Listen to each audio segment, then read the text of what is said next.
In this video, I will show you how to convert a long data format into a wide one. Let me share my screen. And here we go.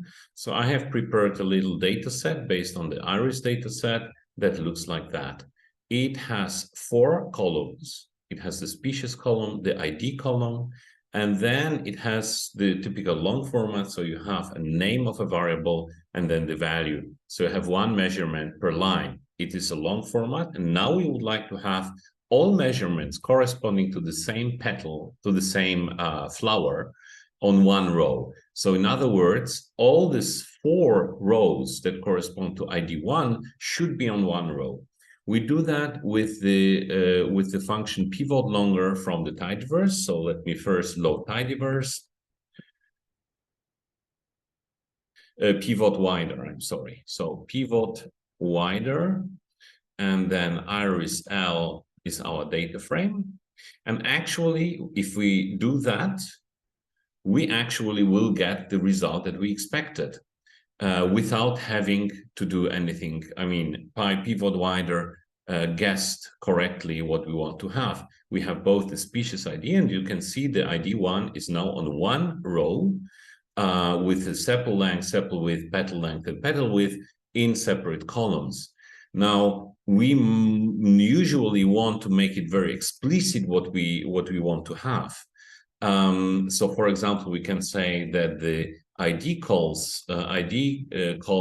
is the column called ID. If you look at the iris L, this is the one that identifies the individual flowers. Then we can specify from which in which column do we have the names of the parameters. So this will now become the headers of the new column. So, for example, if we have in the column name sepal length, then the sepal length will become a separate column name, and then the values will go underneath in that column. So, we use this parameters names from, and this will be name, and then a similar parameter values from, and this will be value. We run that.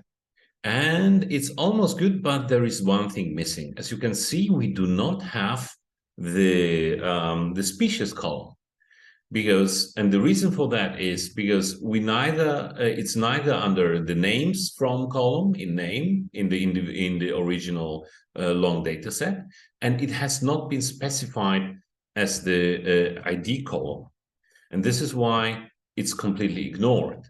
So in order to include that, we have to specify species.